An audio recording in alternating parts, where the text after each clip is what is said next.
Aren't you amazed on seeing the big industries you come across in society? Or the big plants producing numerous things, numerous items, numerous products. When you go to the market, you purchase them, you visit numerous places. Aren't you ever amazed that how these all things they came up, or what is the history behind? Well, today's discussion is all about this. So hello and welcome back to this amazing platform that is PW, and this is your mentor Kunal this side. And what we are going to do today is really going to amaze you and also make you, just go back in time and just imagine how everything got started. So when you hear of big brands today, when you talk about big brands, whether in the soft drink brands like Coca-Cola, Pepsi, okay, or if you talk about Thumbs Up, Limca, Dew, or if you talk about some light snackable brands where you find some quick snacks to, so to quench your thirst, you quench your hunger and all those things. So there are multiple things all around, isn't it? So when you're talking about all these production activities, when you're talking about the multiple products that we see in the market nowadays, when you talk about the big industries, the big giants, and most, if I talk about the most recent one, the culture of startups, right?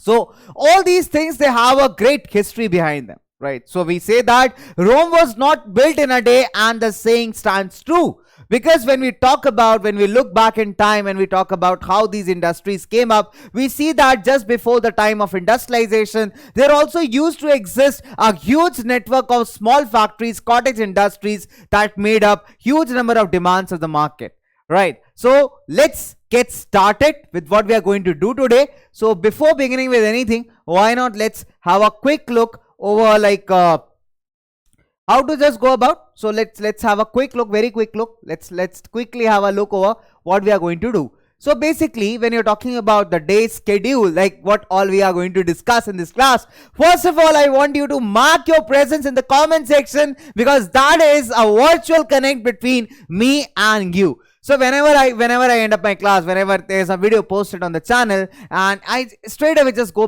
to the comment section to check out have you put in your comments or not. And really, I must say that I'm disheartened at times, because at times I ask you so many questions, but I couldn't find comments there in the comment section. So my humble request, because that is the only way through which I can connect with you guys. Okay, so it's really very important for me also to know your thoughts. So please let me know your thoughts in the comment section. Whatever queries you have, you can pour that in the comment section, right? So that is a virtual connect between me and you. So please utilize this to the maximum possible level.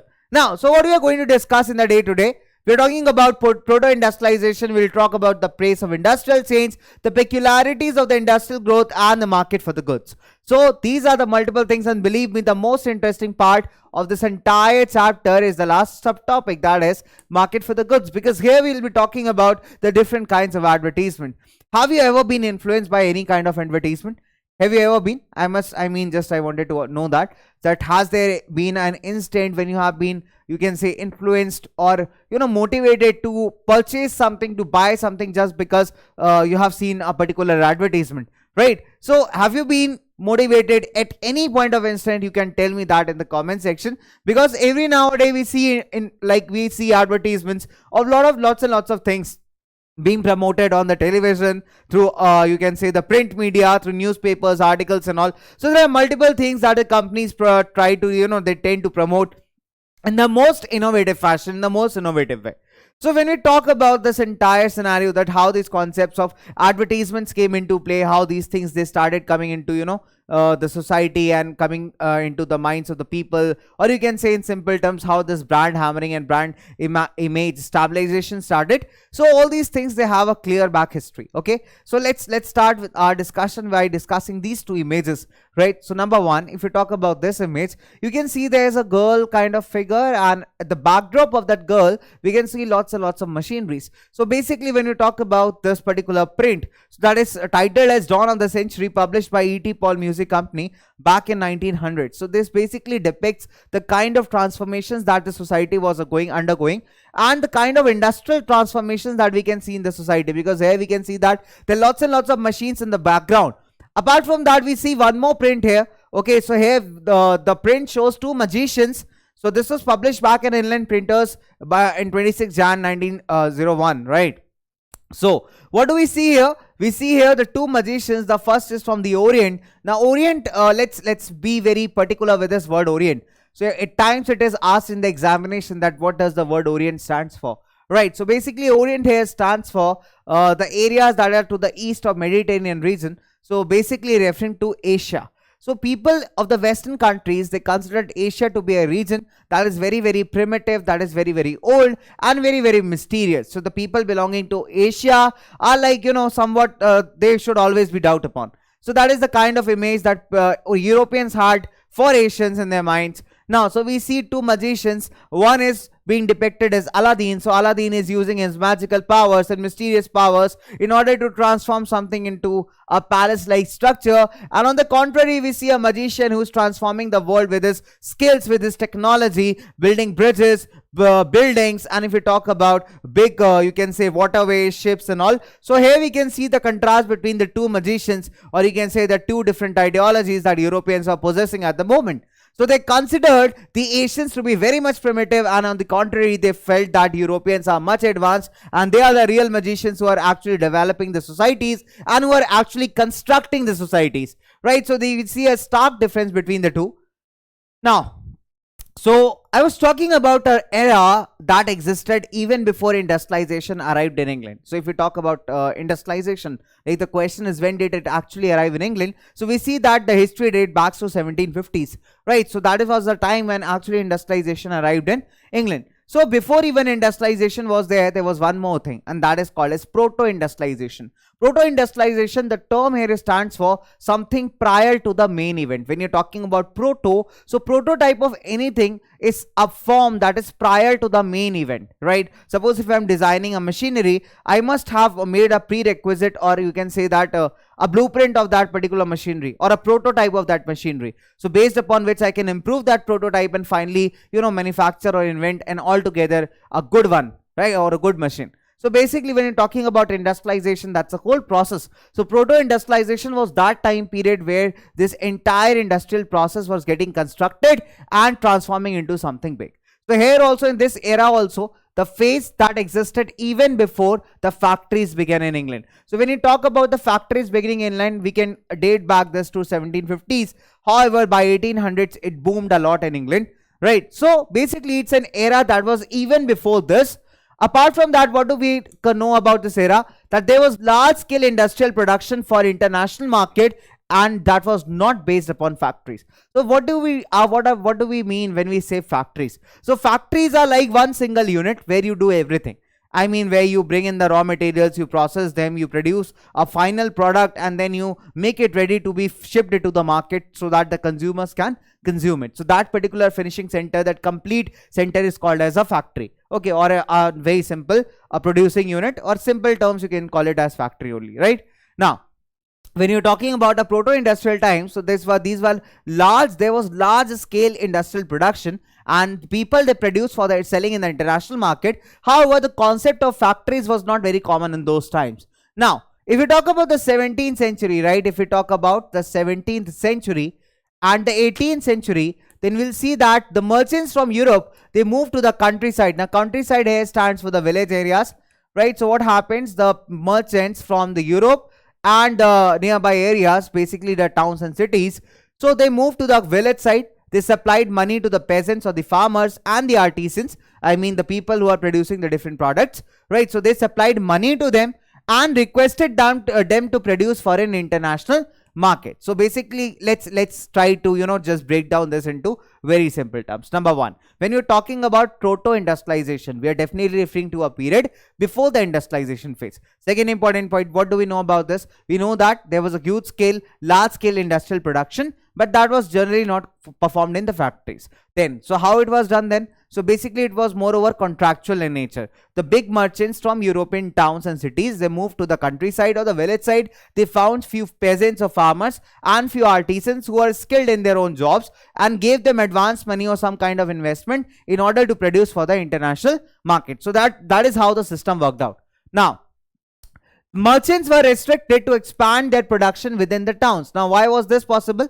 Okay, so why was this existent? That the merchants were more comfortable in contracting the local people living in the village areas than expanding their production in the towns. This was because of the existence of guilds. Now, guilds are basically organizations. Guilds are basically organizations that are built. Okay, so guilds are basically organizations that are basically built to look after the business interest of a certain area or certain group of merchants. Now what is happening? So all those people who are the part of these guild associations, they had full freedom to trade and expand their production in the cities and towns. But what about the people who are not a part of these guilds? So they were not allowed to expand their production in the towns because of the kind of restrictions or monopoly that these guild organizations had there. Now, since they already had got official permission from the ruler of that area to monopolize over the trade rights, hence it became very difficult for the local merchants, okay, who was not associated with these guilds, to produce and expand their business in cities and towns. So as a result, these people, they moved to the countryside, village side, and got their demands fulfilled from there. So this is how the system used to work in the proto-industrialization phase. Now, in the countryside, that means the village side, poor peasants and artisans were very much, they eagerly agreed so that they could remain in countryside and continue to cultivate their small plots. Now, there was a dual benefit of farmers and artisans in basically accepting this deal. And what was that dual benefit? Now, without leaving their towns, they can easily practice the dual benefits of income. Number one, they will get incomes very simply from their lands which they are cultivating, and apart from that, they will also be able to generate income through the additional orders that are being placed by the merchants from the towns. So this way they had opportunity to earn dual income by staying at their places, practicing their agriculture, and additionally also producing for the town merchants. Right? So the proto-industrial system was a part of network of commercial exchanges that was controlled by merchants. Right? Now, let's try to understand this with the help of a very simple example. Okay, let's try to understand it. And this example is right from your NCERT itself. Hope you recognize these amazing lines. I know they are devoid of any kinds of pictures or imagery, but they do have some good amount of and sensible information within them. Right, so let's try to grasp that. Let's try to decode this. Now, so with this system of close relationship developed between town and countryside, very simple, because both were interdependent on each other. The merchants from the town, they were dependent upon the people from the countryside to produce for them, and similarly the people from the countryside were very much dependent upon the merchants for their additional kind of income. Now let's understand with the help of an example. So what happened? Merchants were based in towns, but the work was done in the countryside. Okay, now for example, a merchant clothier in England purchased wool from a wool stapler and carried it to the spinners. So there is a person who deals in cloth, right? So there is a merchant from England.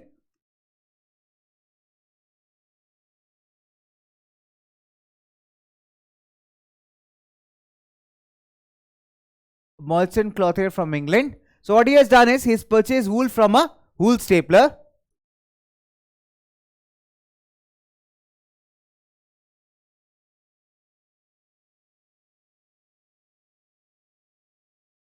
Wool from a wool stapler.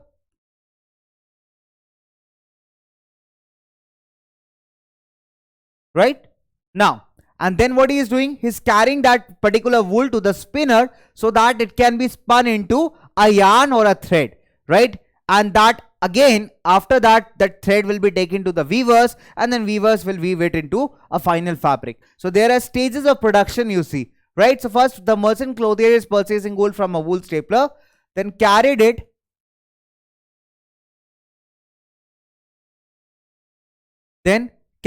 to the spinners.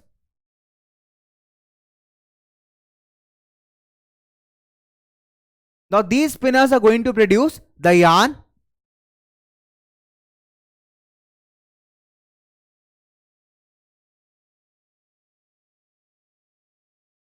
Produce the yarn, or you can say the thread out of which the fabric would be woven. Right? And then this was taken to weavers.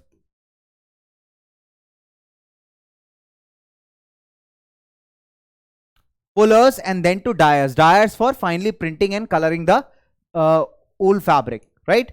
Then taken to weavers, fullers, and then dyers.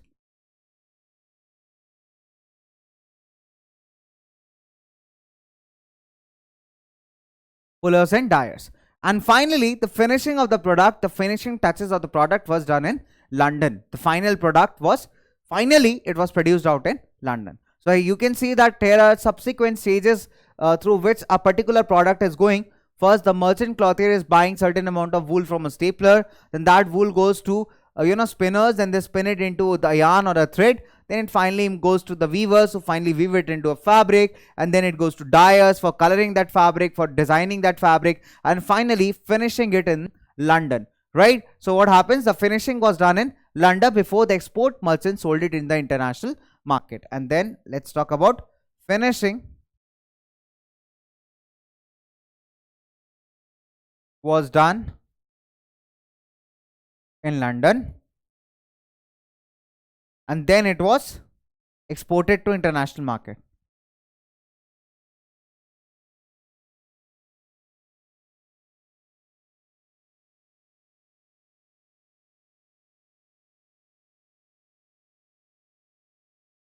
Then it was exported to international market.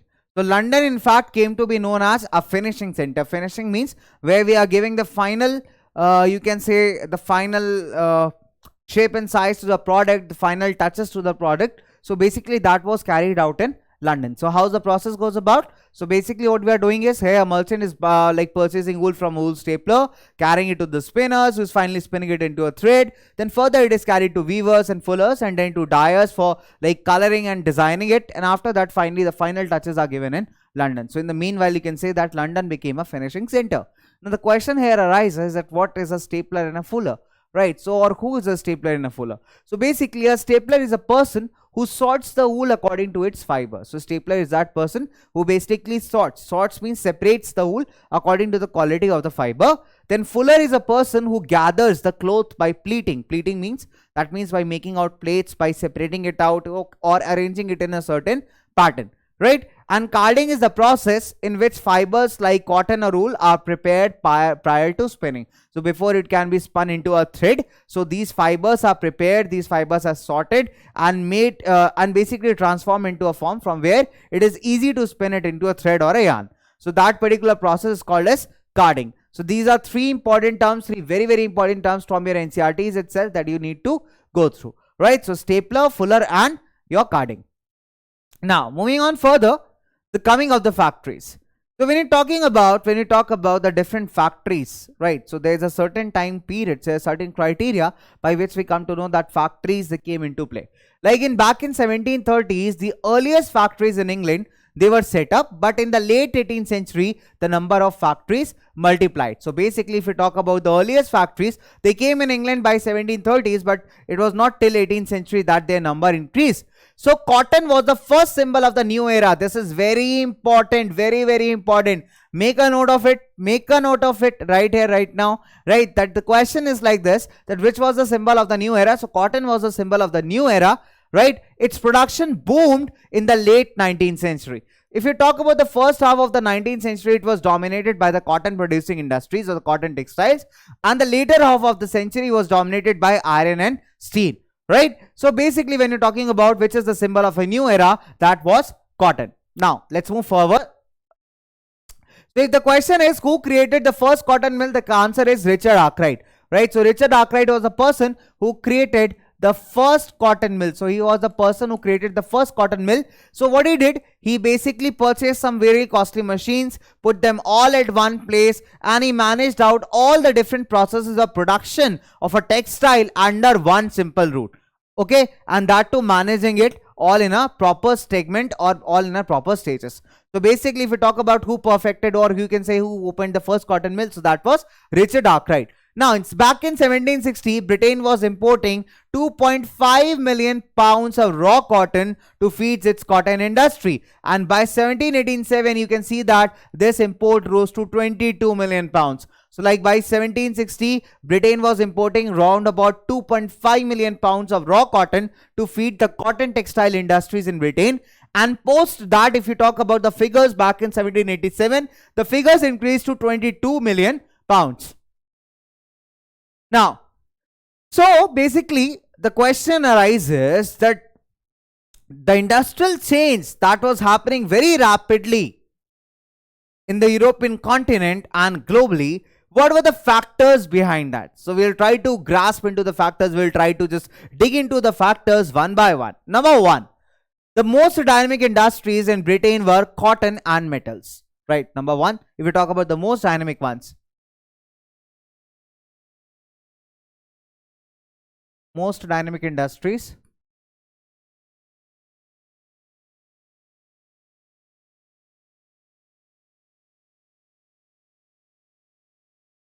in Britain, that is cotton and metal. Right? Okay. So cotton was the leading sector in first phase of industrialization up to 1840s. This is what I told you, that the first phase of industrialization of the 19th century was dominated by cotton, and thereafter it was taken over by iron and steel. Right? The first phase of industrialization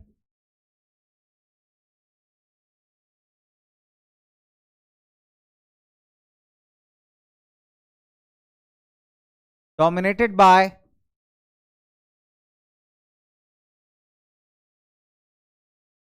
cotton industry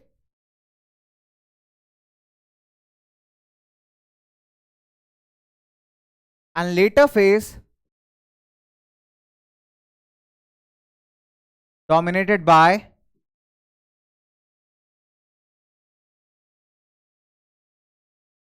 iron and steel.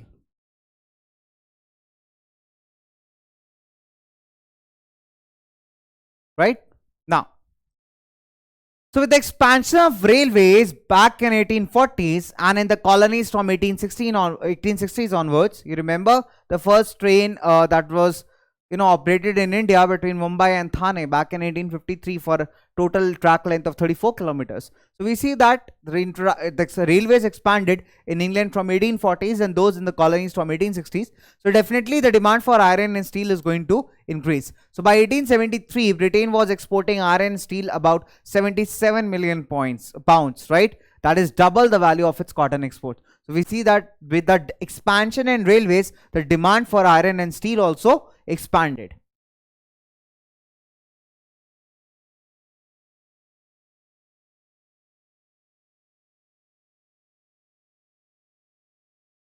Expansion of railways, demand for iron and steel expanded.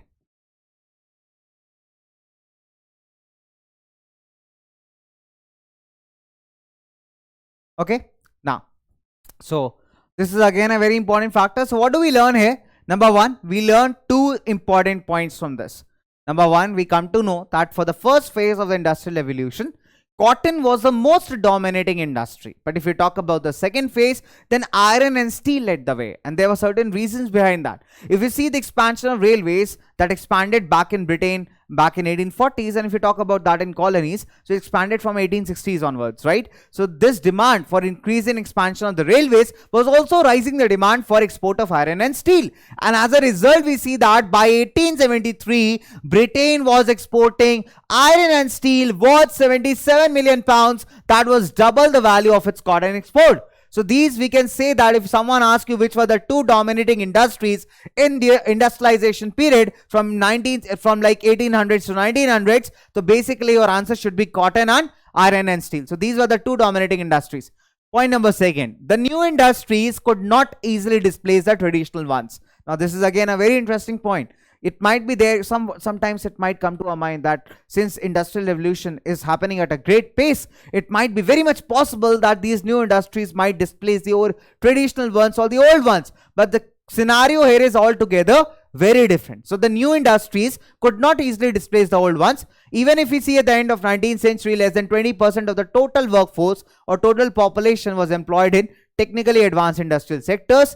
Textile was a dynamic one, but large portion of output was produced not in the factories but in the domestic units, right? So we see that though industrialization was in full swing, but still we cannot see a great amount of people being engaged in mechanical processes or industrial units. That is again an amazement in itself.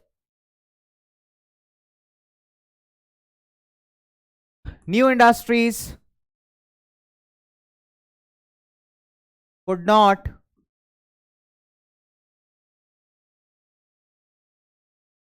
easily displace the old ones, right? So you see at the end of the 19th century, at the end of 19th century,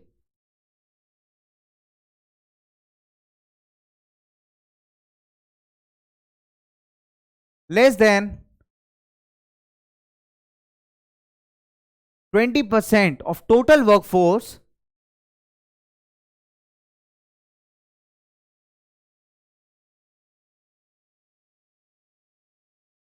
less than 20% of total workforce was employed in technically advanced sectors.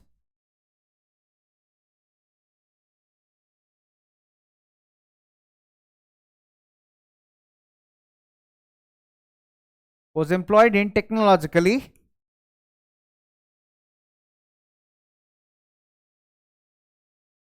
advanced sectors,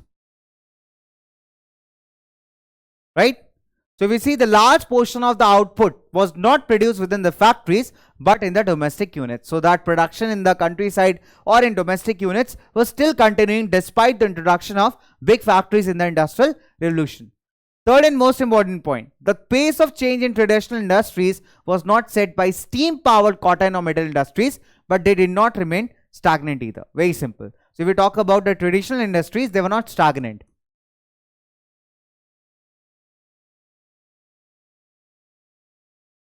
Industries were not stagnant.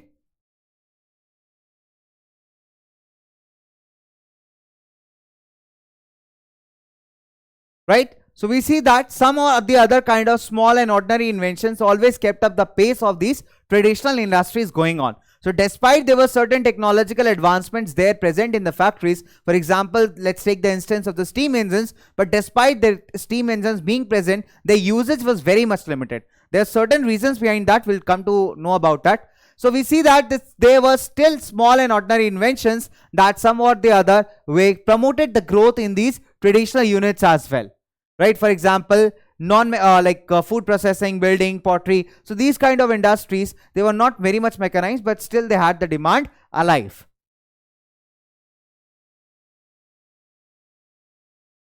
Basis of their growth,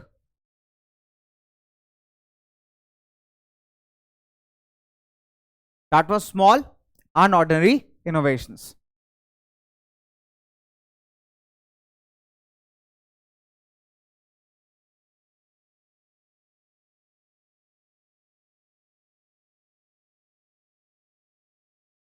Small and ordinary innovations, right? Okay. Like food processing, building, pottery, glasswork. So these were the small cottage based industries in which the small innovations kept them alive in the market. That was, you can say, really and highly competitive. Now let's come to, let's witness the story of the steam engine. Okay, so basically we are going to discuss about a very fantastic invention, that was steam engine. So James Watt basically is known for the production of steam engine, but the reality is it was actually produced by Newcomen, and it was improved by James Watt. Since James Watt got that patented, so today we know that the invention of steam engine was done in the name of James Watt. Since James Watt had got the patent, so definitely no other person can call it as its production or his production or his invention. So since it is already a patent technology that was patented by James Watt, so today we also study at times in history, so who invented the steam engine? That was James Watt. So James Watt basically got it patented. It was actually produced by Newcomen and improved by James Watt, right? So that is how it goes. And he patented the new engine in 1781. So he had an industrialist friend named Matthew Boulton. He manufactured a new model of this steam engine. Steam engines were not used in any of the other industries until much later in the century. So you can see that steam engines, though they were a breakthrough invention in the field of you can say that advancement of technologies, but still their usage was very much limited. Now what are the reasons behind? So at the beginning of 19th century, we see that there were only 321 engines all over England. 80 were used in cotton industry, 9 were used in wool industry, and rest were used in mining, canal works and the iron works. So here the problem is Number one, the maintenance of the steam engine, the cost of setting up any steam engine. So people basically generally preferred to employ manual labor that could be more cost effective in place of using heavy machinery. So this was one of the uses why it's this was one of the reasons why its uses was very much limited when we talk about during the industrial phases. Now, fourth is that technological changes, they occurred very slowly. They did not spread very dramatically across entire landscape of the Europe. Right, so they were very slow to spread.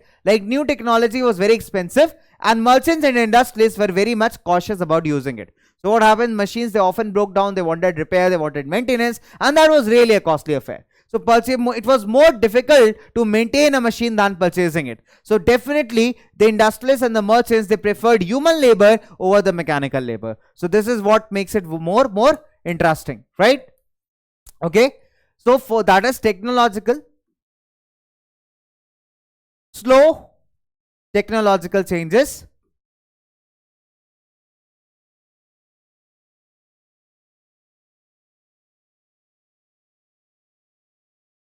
Reason: high maintenance cost of machines.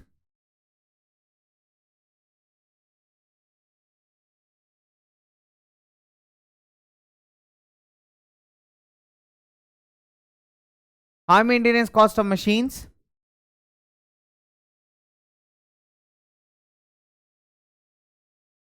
Machines often broke down.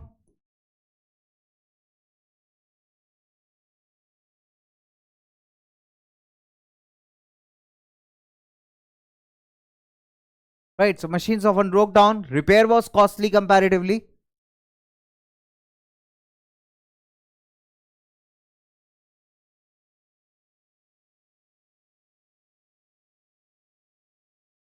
So they were not as much effective as their inventors had claimed to be. Right, so that was also one of the biggest reasons why the merchants and industrialists were very much apprehensive of employing machinery over the human labor. So that was the reason that human labor did not die out completely. If we talk about hand labor and steam power, so we see that in Victorian Britain,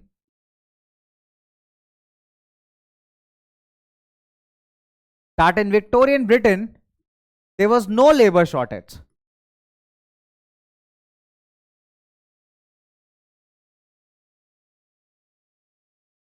Right, as there existed huge population of migrants.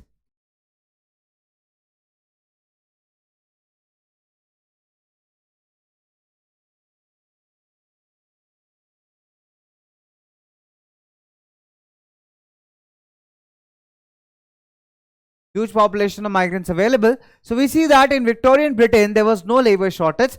Labor was very easily and very cheaply available. So as a result, in many industries where especially the nature of job was very seasonal and the labor demand was very fluctuating, so they generally tend to prefer to hire labor for smaller duration at cheaper prices. Since there was huge competition in the labor markets, it was easier for them to find the labor as well. Right, so we'll try to just see it out. Okay, and keep noting the points if you wish to note that down, right, because that is going to be really handy for you. So basically in many industries the demand of labor was seasonal.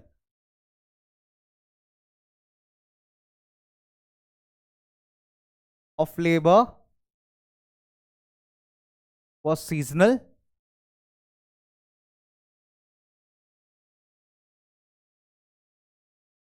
In many industries.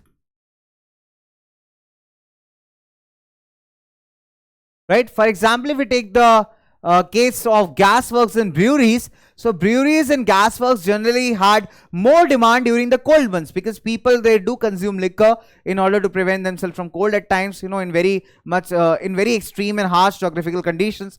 So that is people's preference, absolutely their preference. And also people, they require gas, you know, so in order to basically operate out multiple devices. So when we talk about the industries like gas and breweries, so they had high demand during the winter months, during the cold months, so they needed more workers to meet this demand. Okay, similarly if we talk about the book binders and printers, so they were heavy demand during the Christmas period because people used to purchase and buy a lot, people used to gift a lot, so that too needed extra hands before December. That means extra labor before December. At the waterfront, if we talk about, winter was a perfect time for shipbuilding and ship repairing. As most parts were frozen, it was difficult to sail through the oceans or the waters. So it was a perfect time to, repair the ships and prepare them for the upcoming season. So in all these industries where the production fluctuated with the season, industrialists, they preferred hand labor and they employed workers for the season, that too at the meager wages. So that was beneficial on the part of the laborers, on the part of the laborers, as well as they found some kind of employment, and on the part of industries as well, because they don't have to pay a lot, because for machinery they'll have to pay for everything, for its maintenance cost, for its running cost. But when you talk about the industries where the demand for labor was very fluctuating, very seasonal, for them it was better to hire laborers on contractual basis rather than purchasing an altogether expensive machinery, right? Now what else we know? So, and apart from that, if we talk about in the Victorian Britain, so basically people there, they very much preferred exquisite things. That means the people belonging from the high classes, they did not believe in production by machinery, because they felt that they are someone who is belonging to, who are belonging to altogether a different segment of classes. So the products that they are having should not be equivalent to the common masses of the people that are living in a common society. So they wanted it to be very different, very much handcrafted, very exquisite, and very much, you can say that, prepared exclusively for them. So there also hand labor was a great preference over the steam produced labor, or over the industrial labor, or you can say all the industrial product, right? So let me correct my words. So here we're saying that so hand labor was a major preference over the mechanical processes. So they preferred that mechanical processes are good to produce products for the export purposes, but not for individual purposes, right? So that is also an additional point. You can say that that is the reason that the labor demand for hand labor, or you can say manual labor, did not go down. Victorian Britain.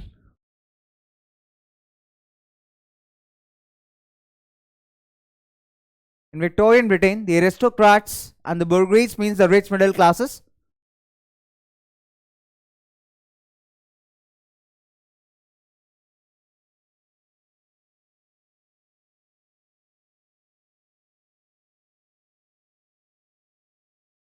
the aristocrats and the rich middle classes, they prefer things that are produced by hand.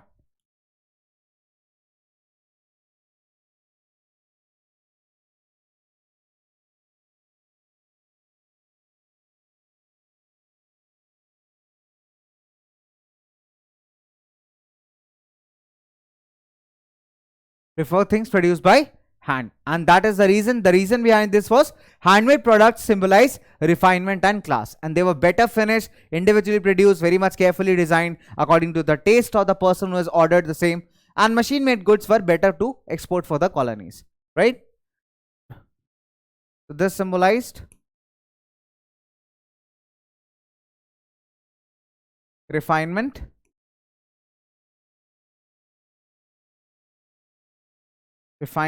and class, right? Now machine made goods,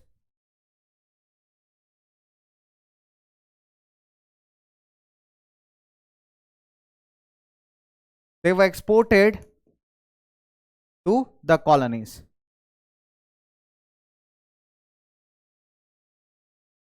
Fine.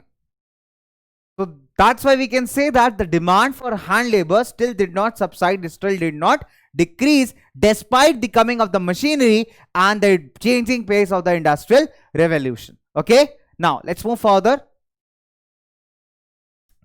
So in countries with a labor shortage, industries were very much keen on using mechanical power so that the need of human labor can be minimized. So this was the case particularly in like America, Britain, right? So very simple. So this was the case in 19th century America, Britain. However, they had no problem hiring the human hands. So they definitely could hire the human hands, but still some industries were there where the labor shortage were there. So in that cases, they preferred the mechanical, you can say help, or you can say that the uses of machines. In countries with labor shortage,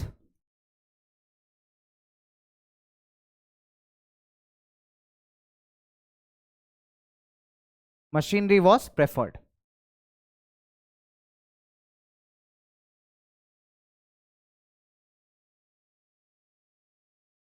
Okay, let's move further. Now, so how was the life of the workers? That's again a very big question. Now we have just talked about the kind of industrial change we saw that how cotton dominated in the first phase and then it was replaced by like iron and steel that got more important, right? Then we saw that the basically the feud between the hand labor and the mechanical one, that who was the winner. We saw that the hand labor did not die down despite the coming of steam engines and the different inventions, because there was a certain mass which preferred hand labor over any kind of mechanized things.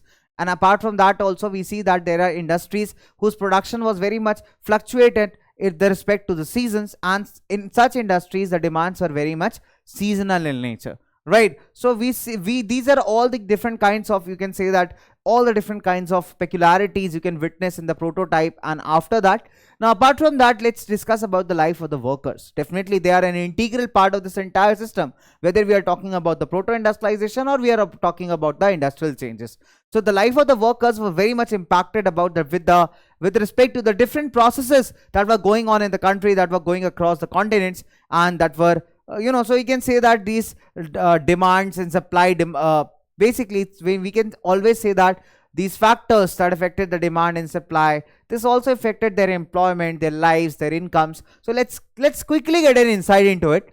So basically the workers' lives are affected by abundance of labor in the market. Okay, so what do you mean by abundance? Abundance means when you had in good amounts or in good quantities, right? So basically what is happening, the workers' lives are affected by abundance of labor in the market. To get a job, workers need to have existing network of friendships or relationships in a factory. Now that was really nice one. Okay, so we see that here, especially in a market where the demand is pretty, you can say that not that much, but the supply is more. In such a cases, everyone is not going to get the job. So basically, for example, there's a demand of 200 workers and there are 500 workers available. So the vacancies are only for 200 workers, isn't it? So there'll be huge fight to get that job. So in order to get the job, people should, what happened again, that relation factor worked. So those having good networks of friendships of people who are already working in the factories, so it was easier for them to get the jobs. For the rest of them, it was quite a difficult task. So till mid 19th century, it was very difficult for workers to find the jobs. And in the early 19th century, however, we can see that the wages were increased. Wages are basically the payment made on daily basis. So we see that in order to get a job, it was very important there to have a network of friends or relatives who are already engaged into some or the other kind of factories, right? Now, the fear of unemployment made workers hostile to the introduction of new technology. A spinning jenny was introduced in the woolen industry. Now we see this, that whenever it's very simple, it's very, very simple. We all know that we are understanding from this point that there are workers in huge number. Okay, the workers are there in huge numbers and the jobs are less. Added to that, if there is any technological invention that can further reduce the demand for the labor, the manual labor, that is definitely going to make the workers very much insecure about their jobs, because they will think that their employer is going to fire them and hire a machine, or you can say buy a machine that could perform the task of 50 people. It's very simple for the employer. Employer is only concerned with getting the output. It's not at all concerned with the life of the people getting affected. For employer, output is the major achievement, isn't it? So basically for an employer, if he could buy a machinery which could produce an output that is equivalent to the output of 50 manual labor or 50 workers, then it will simply fire that 50 workers, isn't it? It will be a cost cutting technique, you can say. It will be cost saving measure. So they were very much apprehensive of any kind of new technology that was being introduced. For example, was when spinning jenny was introduced, so many of them, you can say, they attacked the spinning jenny. Even spinning jenny here, they tried to break up the machines, they tried to create some ruckus all around, so that these technologies are not incorporated into the industrial sector. So from 1840s, if we see, the building activity intensified in the cities, opening up greater opportunities for employment. So if we see that from 1840s onward, the infrastructure was being boosted up in the cities. Infrastructure here means the roads, the railways, the bridges, and the different kinds of building artifacts. So basically these kinds of infrastructure was increasing or booming in the cities, and this in return created huge number of employment opportunities for the people. So you can say that this was a positive factor. So roads were widened, new railway stations were being built, railway lines were being extended, tunnels were being dug, drainage and sewers were laid, and rivers were being embanked. That means there were embankments made across the rivers. So there was a huge amount of employment that came under this particular infrastructure boost. So this, you can say, proved out to be very positive for the from the perspective of workers. Now, at times in the board examinations, there's a question for 1 mark, that is spinning jenny, right? It's very, very simple. So spinning jenny, what is a spinning jenny? It was devised by James Hargreaves back in 1764. So this machine speeded up the spinning process and reduced the labor demand. So this machine looked something like this. You can see in the picture. So this is what a spinning jenny looked like. So it basically speeded up the spinning process. You can see there are lots and lots of spindles attached to it. Okay, spindles are like, you can say, the kind of stick over which a yarn is woven up, right? So basically lots and lots of spindles are attached to it, and you can see that by turning one single wheel, a worker could set in motion a number of spindles.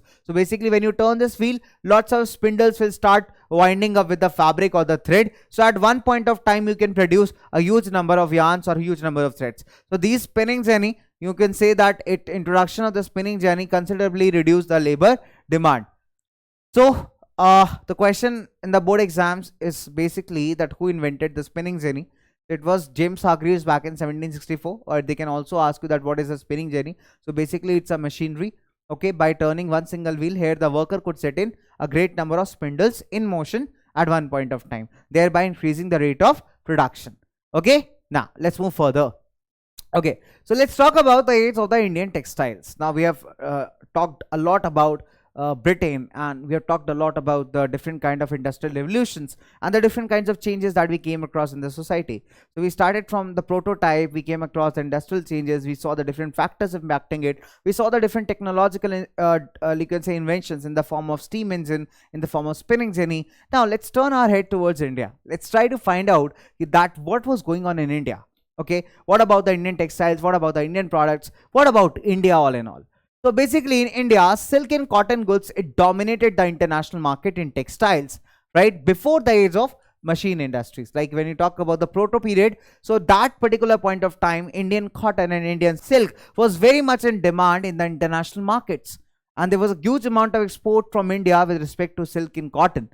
So a variety of Indian merchants and bankers were involved in this network of export trade. So we see that trade will definitely need finance, will definitely need capital, because for exporting materials there are certain costs involved, certain taxes, certain shipping costs. Okay, so the port handling costs. So these costs were met by a network of Indian merchants and bankers. Okay, so who were financing the production, carrying the goods and supplying the exporters. So they were an integral part of this entire network of production being done, and from production to exporting, this entire network was a wide one, right? So they were very much responsible for financing the production, giving money for the production, collecting the final finished product, right, carrying it to a certain particular junction from where it can be finally exported. Now, so by 1750s, this network controlled by Indian members was breaking down. Now question mark arises, why? So the answer to this why lies in the British conquest of India.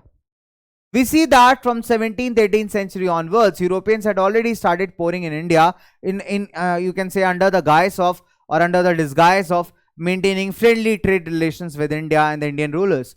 However, little did we know that their intentions were very malicious, especially with respect to the Britishers. The British East India Company, initially it came in as traders, but later on they were very much keen on expanding their political interest in the area, because they as a company will be more comfortable if they had better chances of earning profits, and that would be very much possible in case they don't have to pay taxes. But since the command was under the control of the local rulers, it became important for them to defeat the local rulers, to get the political power in their hands and then monopolize the trade in the regions. And this is what they did. So if we talk about especially the Battle of Plassey back in 1757, that turned out to be very, very much decisive. And you can say that it stamped the British East India's mark on the Indian subcontinent. Right, and it extensively made them very much powerful, especially in the areas of Bengal, Bihar, Odisha. Right, the areas that are very much under the control of Nawabs. Then gradually they expanded their influence in the much of the Deccan region, especially conquering the states of Hyderabad and Mysuru. Right, so gradually they started establishing their political control, their political, you can say, supremacy over the regions that were very much important with respect to trade. And the moment they established their supremacy, they started eliminating the taxes they had to pay earlier, thereby giving them all the chances to earn unimaginable amount of profit, right? So that is the reason why the Indian bankers and the Indian network started getting broken down. So we see that the European companies, they came into power. First, they secured a variety of concessions from the local rulers, and then later on they monopolized the trade, right? Now, so the shift from the old ports to the new ones was an indicator of the growth of colonial power. Earlier, they used to trade through the old existing ports, but once they got the political power, they started establishing new ports and started trading through them. Right, so this initially we can say that as the colonial power started increasing in India, as the colonials started holding the grasp into India, right? So basically, we can say that the network of Indian merchants that earlier used to exist, it started to weaken up, because what is happening earlier, they were having the support of the local rulers, but now the rulers were changed, the times were changed, and the trade was being monopolized by the British. It became very difficult for them to operate within this network. And only those could survive which could you can say surrender to the demands of the British or worked according to them. Otherwise, rest of them, they perished, right? So when we talk about European companies, they control the trade through new ports, and they were carried in European ships. Earlier it was done to the Indian ships and the Indian way of trading, but now when they started having control over the ports, they started transporting materials through European ships. Many old trading houses collapsed, and those who wanted to survive had to operate within the network of European trading companies. So very simple. If you want to do business, if you want to survive in the marketing field, you want to stand here in the business field, you have to bow down to the European trading companies, accept their rules and regulations, and work and trade according to their terms. So that was the, you can say, the entire synopsis of how the Indian textile started to wither. Right now, the question arises that what happened to the weavers? Okay, so earlier the weavers were much in a better condition owing to the kind of demands they met of the you can say the town merchants or the rulers. So they were producing for both at times. But back in the 1760s, when East India Company consolidated its power, it initially did not lead to a decline in Indian textile exports from India. So initially, if we talk about the initial phases, the exports did not decline, but it happened over a period of time. Let's dig deep into it. So before establishing the political power in Bengal and Carnatic regions around Mysuru region, right, in 1760s and 1770s, the East India Company found it very much difficult to ensure a regular supply of goods for export. The reason being, if you talk about the Carnatics, if you talk about the Mysore, that was under the control of Nizams, and if you talk about the Bengal, that was under the control of Nawabs. So both were equally good and equally powerful. So these people, they compelled the East India Company to pay certain amount of taxes, and their trade was also very much monitored and regulated, right? So it was very difficult for them to ensure a regular supply of goods for export. Now, after the East India Company consolidated its power, established the political power, it developed a system of management and control that would completely eliminate the competition, especially its European competitors as well. And if we go back in history, we see that the Nizams were very much supported by the French. But if we talk about the Anglo-French rivalry, in which Anglo or the English people, they turned out to be victorious. So once they turned out to be victorious, completely the French power got eliminated from the major regions of the country, right? So basically, gradually with the help of lots of tactics, you can say clever sheer tactics, and with the golden rule of divide and rule, these guys established their monopoly over the trade and also over the political system of India. Now, control the cost and ensure regular supplies of cotton and silken good. So basically, when you talk about Battle of Plassey, so if you remember, you must have read that back in your class 8th or 7th or so. So Battle of Plassey, the whole scenario was that the Nawab was compelling East India Company to pay certain amount of taxes. Now East India Company's argument was that your officers are corrupt and they're already absorbing, they're already, basically torturing us, they're harassing us by asking bribes. So we don't have enough surplus to pay your taxes as well. Now this tax structure, you can say that somewhat was not very much appealing to the Britishers. Now they were very clever guys. They wanted free of cost things, right? Now basically this argument, it got heated up, and since Nawab was very much keen on putting up the taxes, because evading the taxes, the Britishers were basically, you can say that, plundering away the wealth of the entire region, and Nawab did not want that at any cost. But the problem is the treachery, right? The treachery by the Nawab's own trusted people that led to the demise of a state like Bengal. Demise here means the demise in terms of political power, right? So that was, you can say, that treachery, it costed a lot, not only to Bengal, but to the entire clan of Nawabs. right? So we see here that once these people, they got hold of that Bengal region, that Carnatic region, they started making their own laws, and it became very easy for them to export materials outside India, and that too without paying any taxes. So we can say it's a win-win situation for the British. They had the political control as well as the control over trade, right? Now, so what happened to weavers? Let's try to understand this.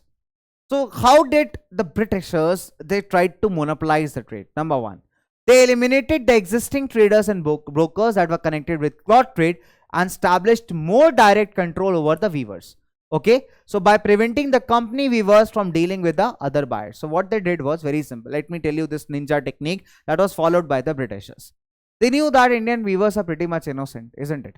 Earlier, what used to happen? Earlier, the local merchants, they used to place orders with the weavers and pay them certain amount, and then get the orders ready and sell it in the international market. And they also paid weavers a certain sum of money. Okay. Now, the Britishers, they were very clever. They lured the weavers by showing them and tempting them by huge sum of money. They said that we are going to give you advances, you produce for us, but on a condition that if you produce for us, you are not going to produce for any other person out there in the market.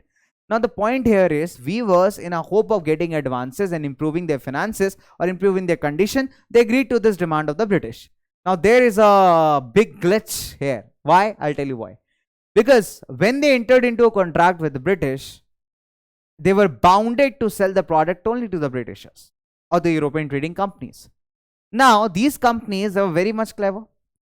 They basically started exploiting the Indian weavers by purchasing the products from them at comparatively very much cheaper prices. And they used to purchase that at very cheap prices and used to sell that at higher prices in the international market. Now, since the weaver is already into a contract, breaking the contract would definitely bring a lot of, you can say, problems upon him. Okay, so he cannot do that. He is very much, you can say, scared of this particular thing. So as a result, what is happening earlier, where the weavers were free to produce, now they were very much bounded. So what the Britishers are doing, they're eliminating their contacts, the weavers' contracts with any other kind of merchants or the local merchants, and bounding them to produce only for the British companies. Now this is how it's affecting the lives of the weavers equally. So the weavers were granted a loan to buy raw materials once an order is placed. So weavers who took loans, they needed to hand over the cloth they produced to the Gomas. So this Gomas was an agent of the company. Okay, so he was an agent of the British East India Company.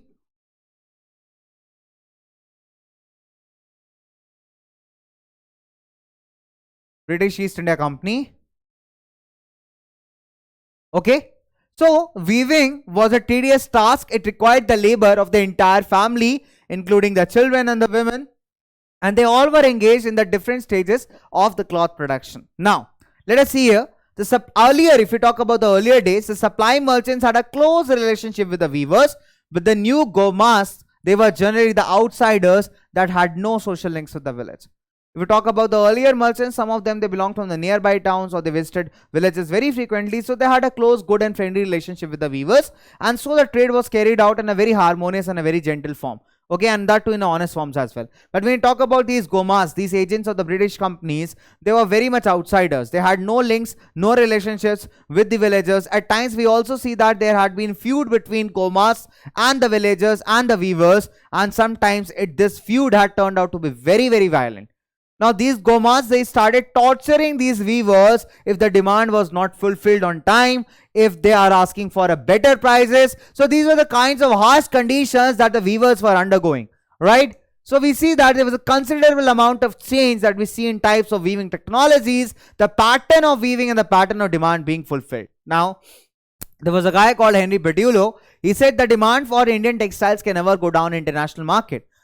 And why he said that, there's a reason behind this. He said he outlined the quality of the Indian fabric that is unmatchable. He said that no other country has a potential to produce cotton fabric or fabric as fine as India produces. That guy was Henry Petullo. In 1772, he quoted these things. Since no other nation produced goods of the same quality. But unfortunately, if we see by the beginning of 19th century, India witnessed a decline in textile exports. So we look at the figures in 1811 and 12, the piece goods accounted for 33% of India's export. However, if we go by the time of 1850 and 51, the exports they reduced to less than 3%. So we see that there's a steady decline. There's a decline in the demand for the cotton textile products from India. In early 19th century, the export of the British cotton goods increased dramatically. Now there's a big reason behind that. We see that the British industries in Britain are blooming in full bloom, like they're expanding. And these guys, they do not want any kind of international competition. So basically, they force their governments to restrict the import of Indian fabrics because Indian fabrics are much better in quality and they were in high demand in European and international markets. So if definitely Indian fabric is going to pour into the international market, who is going to purchase the British made goods? So basically, they force their government to restrict the import of this particular fabric. Additionally, they also force their governments to sell their machine-made products into the colony markets or into the markets or into the countries which Britain has colonized, especially with respect to India, right? So we see that machine-made goods were being poured into the Indian markets. Okay. So as cotton industries developed in England, industrial groups began worrying about imports from other countries. So they pressurized the government to put import duties or heavy taxes on the cotton textiles so that Manchester goods can be sold outside Britain as well. Right? Very, very simple. So without facing any competition. At the same time, they also requested the East India Company to sell British goods in Indian markets. The export of British goods increased, and at the end of 19th century, 18th century, you can see that virtually no import of cotton piece goods into India. So, but by 1850, the cotton goods constituted 30% of the value, but in the later half, somewhat you can say that the figures again started to rise. Right? So what are the reasons why we see that the decline was there? The decline was due to the growing of cotton industries in Britain. So we see that the cotton industries are increasing there, isn't it? So let me just pen it down for you in points. It will be easier for you to understand.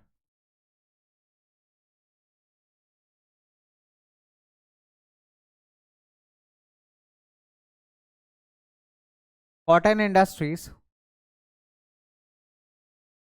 developed in England. Okay. Requested government to put taxes on import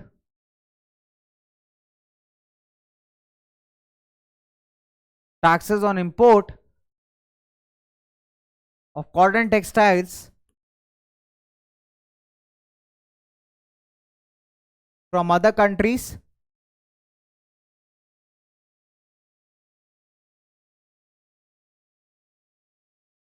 right, plus sell their goods in Indian markets.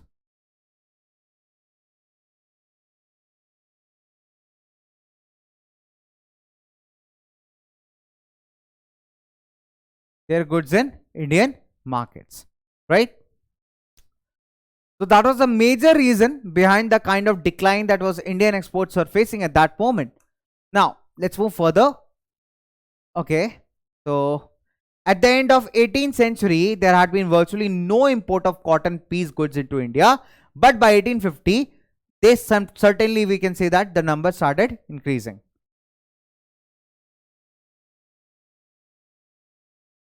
At the end of which century? Which century? Come on, tell me in the comment section. So at the end of 18th century,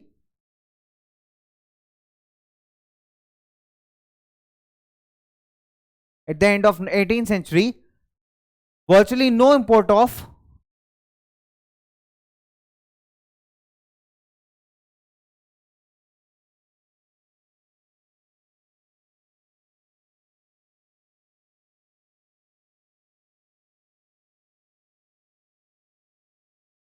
cotton piece goods into India.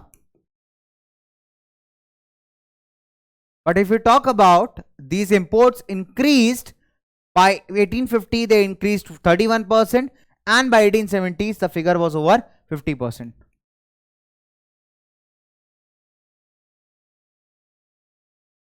But increased And what increased? How much it increased? How much it increased? Come on, tell me in the comment section how much it increased. Over 30%. By 18?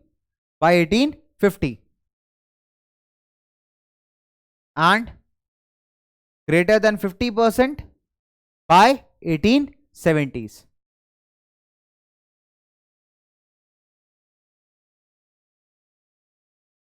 Fair enough? Okay. So, at the end of the 18th century, we see that the import of cotton piece goods was restricted into India. Fine. So, in India, the cotton weavers were facing two problems. What are the two basic problems? Number one, the export market collapsed. Why? Because of the kind of restrictions being put in the international markets, especially in Britain. Second, the local market shrank and it was stuffed with Manchester goods. And it was stuffed with Manchester goods.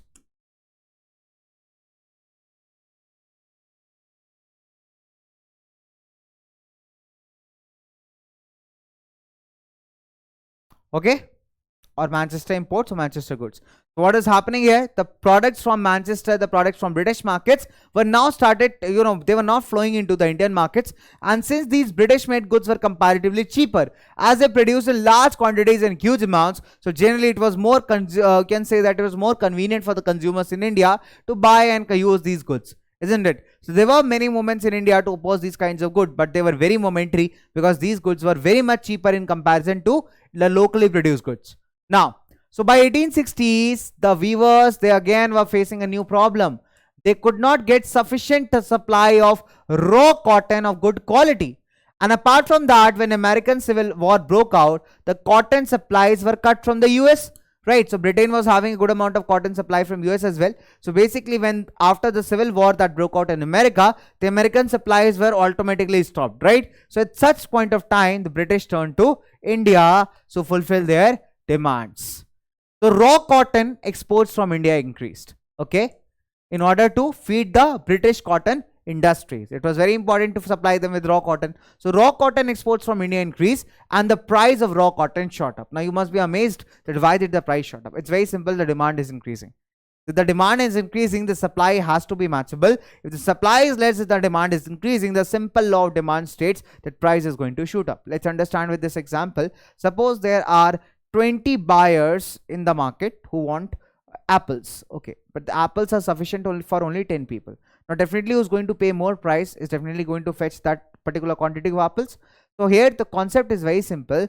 Whenever the demand of a certain product is high in the market and the supply is not equivalent, definitely the price of the product is going to shoot up. And this is what happened in the case of raw cotton exports. So since the demand was high, the export was increased. So basically weavers were forced to buy. Whoever wanted to weave it into a fabric, fulfill the demands, had to pay higher prices to purchase raw cotton. Now, so by the end of 19th century, the other craft people, the people who are performing other kinds of jobs, who are making other kinds of materials or articles, they faced another problem. That was factories in India began production and flooding the market with machine-made goods. Number one, the weavers were facing the problem of raw cotton, since raw cotton was getting exported from India in huge amounts, and as a result, the demand was high, the supply was not comparatively enough, that product prices increased up, right? So weavers who wanted to weave the fabrics, who wanted to fulfill the demands or earn a living, they had to pay higher prices to buy this raw cotton. Apart from that, the other people who were involved in producing other materials,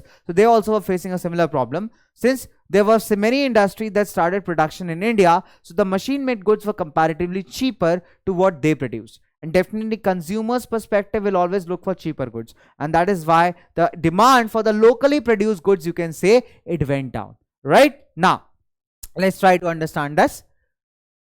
So in 1854, the first cotton mill was set up back in Bombay. Okay, and it went into production 2 years later. However, there is one small, you can say, exception to this. If we talk about the first most developed one, or the first most full-fledged mill was set up in Bombay. But prior to this also, in 1818, a cotton mill was set up near Kolkata, near Fort Galore. right? So near Fort Galore, back in 1818 also cotton mill was set up in Kolkata. The first full-fledged mill, you can say the first full production mill was set up in Bombay back in 1854, right? And by 1862, there were 4 more mills that were set up around the same time. The jute mills also came up in Bengal. So we see that the different kinds of production is increasing in India as well. Okay, so the first jute mill was set up back in 1855 and another one after 7 years in 1862. So these are very important with respect to factual information. So you need to remember the dates, where was it set up, because there are lots and lots of questions that are asked from this particular section. Okay, so back in 1860s in North India, Elgin mill was started in Kanpur. Kanpur lies in Uttar Pradesh, that is UP, and a year later the first cotton mill of Ahmedabad was set up, that is back in 1860, right? So by 1874, the first spinning and weaving mill of Madras, it also started production. So in the span of few years, we see that there was rapid industrialization that was dotting the landscape of the Indian subcontinent, right? For example, in 1866 in northern India, Elgin mill started in Kanpur, then cotton mill of Ahmedabad came up. Then by 1874, first spinning and weaving mill in Madras, it started production. So we see that the entire landscape of India started getting dotted with the good amount of factories. Now, again a very big question. You must be amazed, sir. Again and again you are asking us a very big question. You're telling the same and same point again and again, saying, sir, again a very big question, again a very big question. Sir, how many questions are there? So let me make it very clear to you. Whenever we have something, whenever we have a change, whenever we have any kind of transitions in societies, we always do have a question, isn't it? We do have a question. And that is why when we are opening, when we are getting to witness that so many mills are getting set up in country, so many factories are being opened up for production, there might be some people behind that, isn't it? There might be some people who might be investing in those factories. There might be some people who would be financing those productions. So who are those early entrepreneurs? The question here is that who are those early entrepreneurs? Who are those Indians who are financing these trades, who are setting up these examples? I mean, who are setting up these productions, right? So the history of trade started from late 18th century when British in India started exporting opium to China and took tea from China to England. Now, this is called as, you can say that, let's understand this in a very simple terms. Britishers were very clever guys. Okay. What they did was, in very simple terms, what they did, first of all, they smuggled opium into China. Now, opium is something that can be utilized as a drug. Okay, intoxicating drug. They started smuggling opium into China because the Chinese ruler was not at all in favor of opium getting supplied into China and people getting addicted to it. When gradually people started getting addicted to it, what it did, it started growing opium in India and started exporting that opium to China. In return, it started taking tea from China. So basically, growing opium in India is not going to cost anything to the Britishers, okay, because they're exploiting India's resources.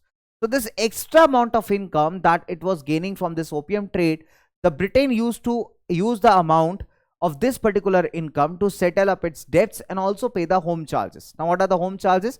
Home charges are basically the charges that were incurred on Britain's part for maintaining the British officials in India, for paying their pensions, for maintaining all the expenses that it was having in India. So these are called as the home charges. Now, Britain was financing these home charges and settling up its debt with other countries with the help of this opium trade that it was carrying out with China. Okay, so this is like the surplus trade. Okay. So some of the businessmen who were involved in these trades had visions of developing industrial enterprises in India as well. Okay. So what is happening in Bengal? We have Dwarkanath Tagore. He made his fortune in this China trade. So this China trade also had some elements of Indians as well who were involved in, basically this entire trade network. So they were able to earn some good profits. For example, in Bengal, it was Dwarkanath Tagore who was able to make his fortune with the help of this ongoing opium trade. Right now, in Bombay, there were Parsi people like Deen Shaw Petit and Jamshedji Nusarwanji Tata. They built huge industrial empires in India. And let me tell you one more important point. First World War was a devastation to the world, right? It caused huge amount of devastation to the world. But you can say that it was a blessing in disguise for the Tatas, the Tata Industries, the big Tatas, right? The Tatas were at those times, if you talk about, they have started to produce iron and steel. But now, what is happening? Major industries in Britain were busy manufacturing the war equipments. So they definitely were in shortage of good amount of iron and steel and the other products. So they turned to Tatas in India and asked them to produce for the market. So that actually boomed the business of the Tatas and the other Indian entrepreneurs and the other Indian companies that were functional at those times. So we can say that First World War was a blessing in disguise for many industrialists in India. So they have earned their fortunes through these trades as well. Again, if you talk about Seth Hukumchand, he was a Marwadi businessman. He set up the first Indian jute mill in Calcutta in 1917, right? So he's known for this. So sometimes the question is like, who set up the first Indian jute mill in Calcutta in 1917? So it is Seth Hukumchand. So opportunities of investments in industries, they opened up, and many of them, they set up the factories. So there were many Indian entrepreneurs who earned a great amount of, you can say, a good amount of fortune through financing in these trades, through being a part of this network of trade. So there were many people who benefited out of these trades that the Britishers were carrying across. Now, but due to the colonial power and the colonial influence, the Indians were barred from trading with Europe. So because very simple, the Britishers were very much keen on this point that European trading should be very much monopolized. That means they should have the sole rights and control to trade with the European companies and trade through the European companies. So Indians were very much barred from trading with the Europeans. Okay.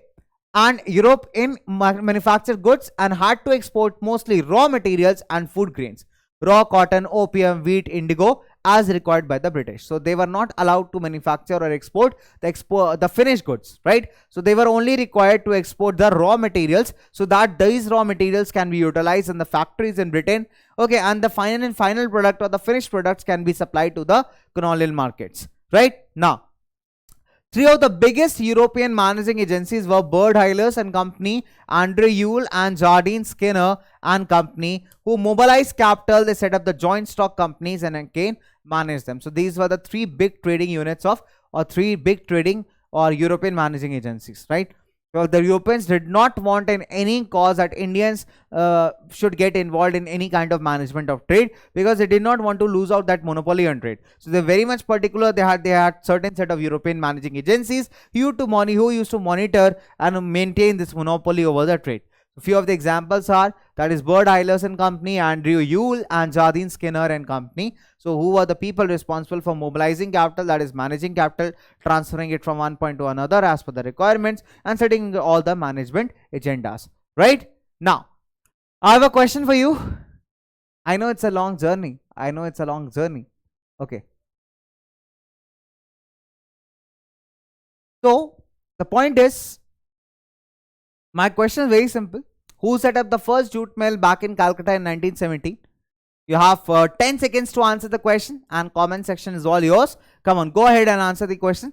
So the question is very simple, that who set up the first kind of jute mill in Calcutta back in 1917? And your time starts right now. You have 10 seconds to answer. Come on, go and hit the comment section. Come on.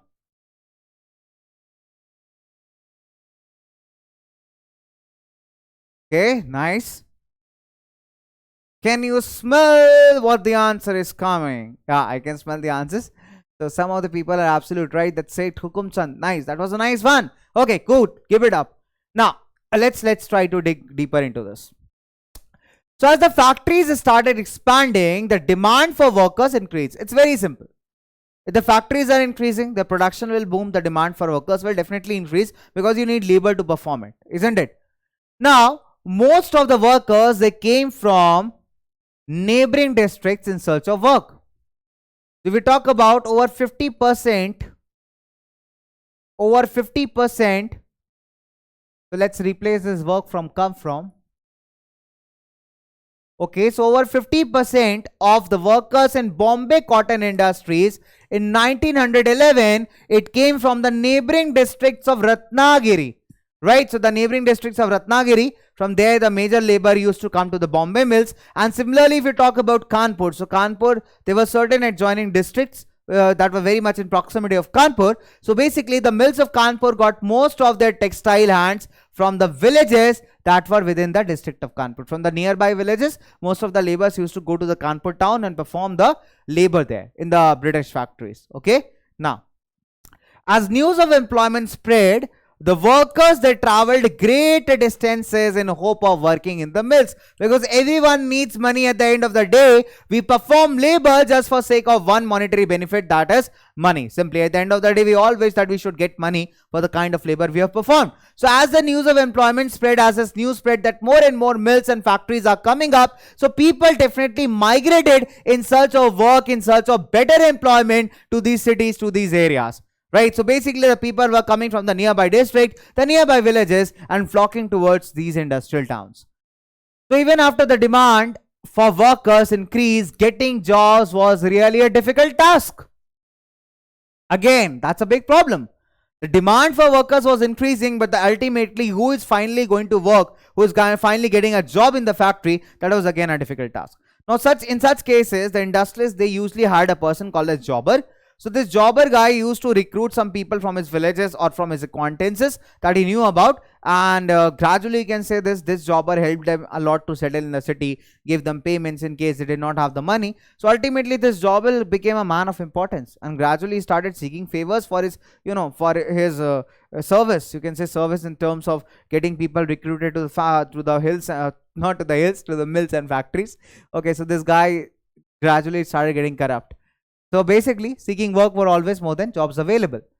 So they employed a jobber. So jobber was an old and trusted worker. He got people from the villages, ensured them that they settled comfortably in the city, paid them some advances. So you can say that he became a really important person. So later on, he got corrupted as well, as he started asking for gifts and money in return for his favor. Favor in terms of getting the people an employment or getting the people a job, right? Now, European managing agencies, they were very much interested in certain kinds of products, like tea and coffee. See, tea and coffee are generally the cash crops. You can say the crops that can earn you good amount of money in the international markets. Okay, they are beverage crops. They established tea and coffee plantations and invested in mining, indigo and jute. These products were only for export purposes. Now, these European managing agencies, they very much understood the market. See, very much analyzed the international demand. And they found that these plantation crops, these cash crops can be very good. You can say a good amount of, you can say that they can generate income.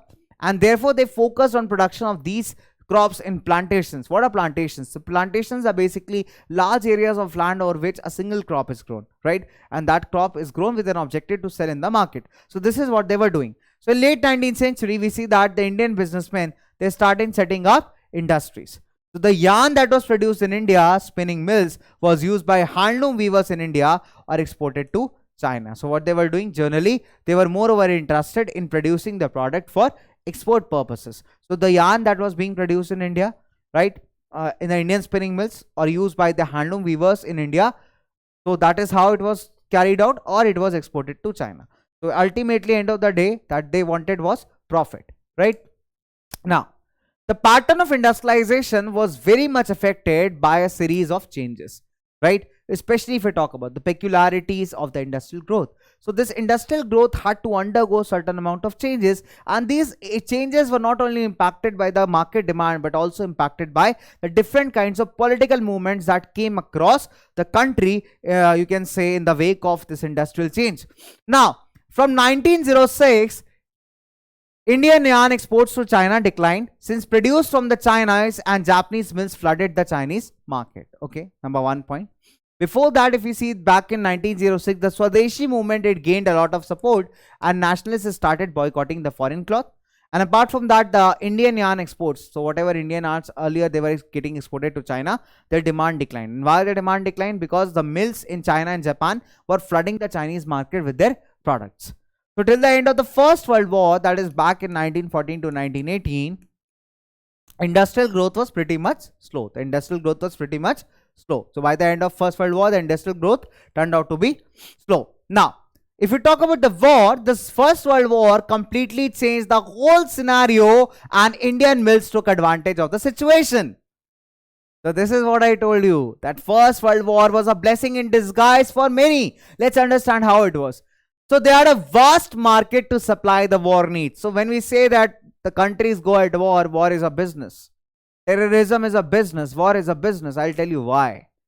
Because when we talk about, when big producers, they start funding terror activities, what they are doing is, when terrorists, they carry out terrorism, They force governments, they force people across to fulfill their demands. So basically those terrorists are also purchasing ammunition, right? So that's a kind of black business that is being carried across the globe. When people go at war, for war the countries will need ammunition. That will expand the defense market, that will expand the arms market, ammunition market. So basically whenever there are such kind of black acts, always remember the people's intentions are not very good. The country's intentions are not very good. Especially the countries who are the manufacturers of such equipments, the defense equipments. They will definitely like a war should happen, not in their country. They won't like to waste their equipments in their country. They would definitely like to profitize over that war. Okay, they will love to profitize over the war. You can see that recently in the case of Russia and Ukraine. The Western countries are very much supplying arms and ammunition to Ukraine. Why? At what cost? For free? Not at all. Right? This is what they are doing. The US has a habit of financing the wars. And it has been doing this over the decades. We talk about the Taliban war back in early 90s. US was the one responsible for financing it. What US sees as an opportunity. What Western countries see as an opportunity to finance the wars. They never want war should end because that will end up into losses of the defense equipments. Where will they sell those defense equipments? The war is always an opportunity, and so that was the case in the First World War. The war had a vast market to supply the war needs. Jute bags, cloth for army uniforms, the tents, the leather boots, horse and mule saddles, over which you can see that you must have seen people riding a horse. They keep their legs or foot over some kind of support. So these are the, you can say, the saddles and everything, and a great amount of other items as well. Industrial production boomed over the years, and after the war, Manchester could never, you can say that, recapture back its Indian market. So before the war, Manchester was flooding the Indian markets with cheap textile products. But since after the war broke out, it was moreover engaged in supplying the war needs, right? Manufacturing the war needs. And so when the war ended, it was very difficult for Manchester to, you can say that, recapture back its old position in the Indian markets. So we can say that the war completely transformed the pace of industrial change here. Okay. Now we see that despite the big fishes coming into the battle, despite the big industries coming into the scenario, the small scale industries still predominate. The small scale industries still dominated the entire industrial phase. So they continued to predominate the rest of the country. Only a small proportion of the total industrial labor force worked in registered factories. So still majority population was still engaged in the small scale cottage industries. The rest amount of population worked in small workshop and household units. Handicraft production, it expanded in the 20th century. So we see that this handicraft production, it expanded back in 20th century. Okay, chalo. So what do we see? Despite the large industries, they made their way into the industrial sector. But despite that, we see a very small number of people working in these industries, because still the major employment was still generated in the small workshops, in the small household units, the industries that were operated at a very small scale, right? Okay, and we see that the handicrafts production also expanded in the 20th century. So in 20th century, the handloom cloth production expanded. Handlooms are basically the cloth or the fabric produced by the weavers through a very simple manual processes, right? So it happened because of technical changes as they started adopting new technology that helped them reduce the cost and improve the production. Now here comes the breakthrough invention of fly shuttle. So people, what they do, earlier it was weaving was a very tedious process. Now they used to attach a fly shuttle to their weaving machines or the handlooms, and that somewhat increased up the production without increasing the cost. So the cost of production is not increasing, but ultimately the total production is definitely increasing, right? So there were certain groups of weavers, they were in a much better position than others to survive the competition with mill industries. Now definitely they are having a competition. There are mill-made products that are flooding the markets. On the contrary, there are handlooms that have increased the production, but still the competition exists. Okay, so there were a handful of weavers who could finally survive this competition. Some of the weavers, they produce coarse cloth. Coarse here means very thick quality of cloth, right? Not a very fine one, but the coarse cloth, while others, they wore finer varieties of cloth material. So weavers and the other craft people who continue to expand production, definitely did not mean that they necessarily prosper. I'll tell you why. See, the demand for these industries is never going to down. Let's take the example of a Banarsi sari. The Banarsi sari has that intricate details in the border. Right, those intricate details can be only be hand woven, that cannot be produced by any factories or any machinery, because machineries will generally print out the material, but those intricate details will never be able to produce by a machine. So the demand for these small scale industries did never die out. But that did not mean if they were doing it good, if they're still producing in fine numbers, but still they did not mean that they were prospering, because there was a huge competition into the kind of demand, and still the machine made clothes were comparatively very much cheaper. So they worked for longer hours, including the women and the children, but they were not simply so much connected as they used to be in the past time. Okay, so you can say that despite the production increases, we can say that despite they were doing fine, but still what they used to perform in the older times, the same connection they could not establish in the age of machineries, right? So basically, when you're talking about, so we have, so how fast the time flies, right? Isn't it? So it just started back with the age of industrialization, and we see that after a couple of, you can say, minutes, I will call, not the hours. I think it's almost some minutes since we started a discussion. So basically we've come to the last part of the discussion, last part of the topic, that is market for the goods. So we see that whenever a new good, a new commodity comes into the market, isn't it? It is advertised, because people should be aware about the brand, people should be aware about the authenticity of the product, then only people are going to buy that, isn't it? Very simple terms. So when you're talking about when any kind of new products are produced, the advertisers, they always help, the advertisements, they always help the people choose the products. Okay, so if the advertisement is very much appealing, if there is a sense of authenticity in the product, okay, if you see some good reviews are coming from the people, definitely you will be tempted to buy that, right? So basically they try to shape the minds of the people and create new needs. Now I might be using a normal bathing soap, right? That may be costing me just 30 or 35 rupees. I'm very okay with that. All of a sudden I repeatedly start seeing an advertisement on the television or on any kind of social media website about a soap that is costing around about 45 rupees and claiming to have better benefits, having attractive packaging, having attractive and appealing, you can say, commercial, that is somewhat or the other influencing me or motivating me to buy that product. Maybe that product might not be having those benefits, but still that is the way it is being marketed, the way it is being advertised, that is still shaping my mind, right? And unnecessarily increasing my budget. You can say that I'm managing my needs in 35 rupees, but now I'm ready to pay 35 rupees, 10 rupees extra, that is I'm ready to pay 45 rupees, right? So basically you can say that my new need is being created, my mind is being shaped there, just because I'm getting influenced with the help of those advertisements. So today we are surrounded by the advertisements that appear in newspapers and television channels, nowadays on the Instagram. You can see every now and then Myntra is having a sale out there. Okay, and Myntra will be showcasing its finest products on the Instagram page, and will be tempted to buy because there is a banner saying 70% off. However, that's just like a clickbait, because the moment you open the website, you find only few products being sold at 70%, or the products that you wish for are not being sold at 70%. Right? So but there are some of the other ways in which the consumers, they get attracted towards these marketers or towards these products. From the very beginning of industrial age, advertisements have played a very important part in shaping the consumer minds. You can say in simple terms, brand hammering a product, right? So when you continuously hear about a product, when you continuously think about a product, when you continuously come across a product, you're very much brand hammered, right? You feel that this product is really amazing, really nice, and since lots and lots of celebrities are endorsing it, or it's a particular celebrity's brand which you are very influenced with, definitely this product is going to be top notch quality, right? And you are tempted to buy that product. So this is how the marketing strategy works.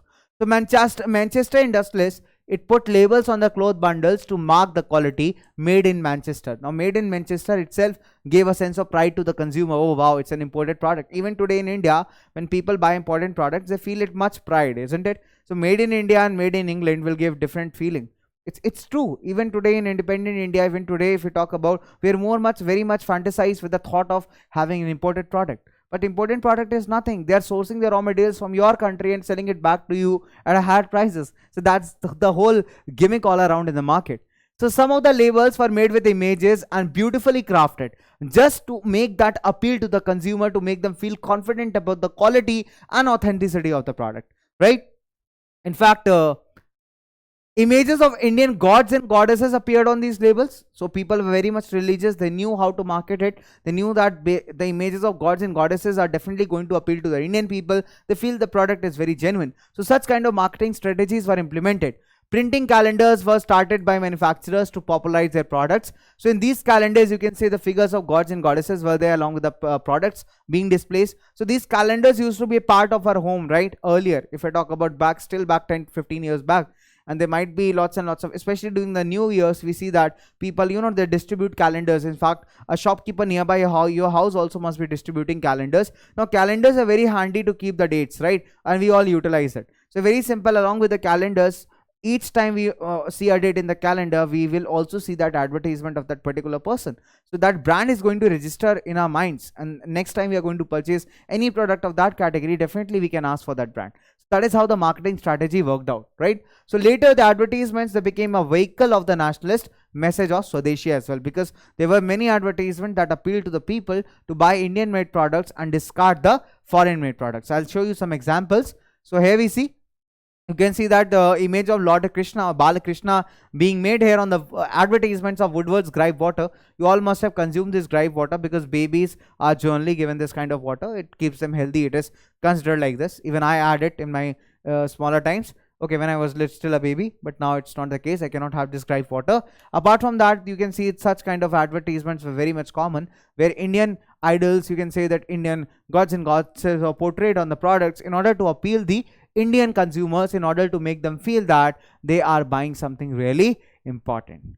So this was all about the age of industrialization. So you remember from where we started. We started from the ages of proto-industrialization. We traveled through the journey of industrial changes. We talked about the industrial developments and the inventions in the form of steam engine, spinning jenny, in the form of fly shuttle. We took a look at how the Indian industrialists, they benefited out of the different trades, what were the shortcomings in the trades, what are the peculiarities of the industrial growth, and how the product emerged out of advertisements. So this is all. It's an interesting chapter if you go part by part. So my humble request to you all out there, I have taught you the chapter. This was a one-shot one. We tried to cover all the aspects of the chapter, but still your NCERT reading is really very important. When people ask me, sir, how to score marks in social sciences, my only advice is start reading NCERTs on a daily basis for at least 15 to 20 minutes.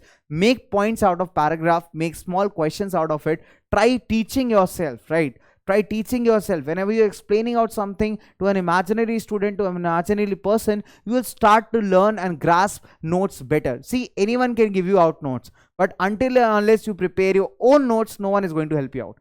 Because what you prepare by yourself is actually helping you out grasp that topic better.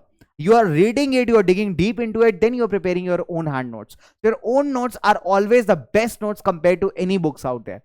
Books are going to guide you. We are going to guide you. My notes can guide you. My pointers can guide you. That's why I've given you things out in pointers, in points. But end of the day, you will have to read your NCERTs. You will have to cook your own dish. I can provide you with the ingredients. I can tell you the recipe, but you have to put in your own efforts to make a dish out of it, right? And that is how it goes. So basically, my only humble request is please do revisit your NCERTs, read them, tell them, send in your queries if any in the comment section, so that I can take up in my next sessions. And the question that I've asked, please do answer that in the comment section. Okay, so stay happy, stay smiling, stay strong, stay motivated, stay hydrated as well, because that is the need. If you aren't hydrated, if you're not eating good, if you're not sleeping well, then your brain is not going to function in a proper manner. And as a student, it's very important that your brain should act very smartly, isn't it? So I'm going to meet you in the next session. Till then, stay happy and stay tuned with PW. Bye-bye.